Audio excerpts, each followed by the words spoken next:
Ipinatigil muna ng Department of Health ang paggamit ng AstraZeneca sa mga edad 50 pababa. Kasunod po yan ng mga naitala ng European Medicines Agency na pambihirang side effect nito gaya po ng blood clot o pamumuo ng dugo sa utak, tiyan at mga ugat.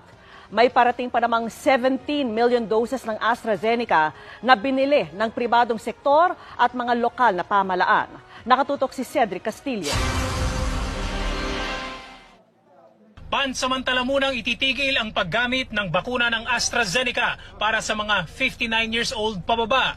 Ito ang abiso ngayon ng Department of Health at ng Food and Drug Administration kasunod ng ulat ng mga naitalang brain blood clotting o pamumuo ng dugo sa utak sa ilang nabakunahan ng AstraZeneca sa Europa. We asked DOH na kung meron pa kung natitirang AstraZeneca vaccine, siguro ay wag muna natin gamitin sa mga people below 60 years old until we get clearer evidence at saka clearer guidance from WHO at saka sa atin pong mga expert. Actually, wala na po tayong AstraZeneca vaccine at this time dahil talagang naubos na po natin ito, may pailan-ilan na lamang daw. Inanunsyo ito ng FDA matapos opisyal ng ilista ng European Medicines Agency o EMA na pambihirang side effect ng AstraZeneca vaccine ang blood clots na may kasamang pagbagsak ng blood platelets. Ang blood clot pwedeng mangyari sa utak, tiyan o arteries na minsan ay may kasamang pagdurugo. The Prague, after a very in-depth analysis, has concluded that the reported cases of unusual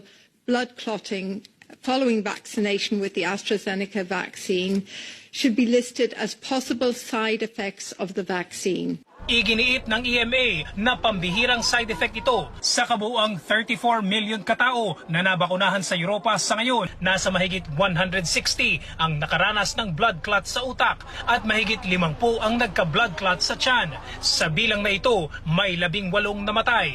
Sa pag-aaral ng EMA, karamihan sa mga kaso ay mga babaeng 59 years old pababa. Karamihan ay nangyari 2 linggo matapos ang unang dose ng bakuna. Ang payo ng EMA, dapat agad magpatingin sa doktor ang mga naturukan kapag nakaranas ng hirap sa paghinga, pananakit ng dibdib, pamamaga ng binti o pananakit ng tiyan, matinding sakit ng ulo, paglabo ng paningin o pagkakaroon ng mga pasa. Sa kabila nito, tiniyak ng EMA na mas matimbang pa rin ang benepisyong dulot ng AstraZeneca vaccine kontra COVID-19. Our Safety Committee, the Pharmacovigilance and Risk Assessment Committee of the European Medicines Agency, has confirmed that the benefits of the AstraZeneca vaccine in preventing COVID-19 overall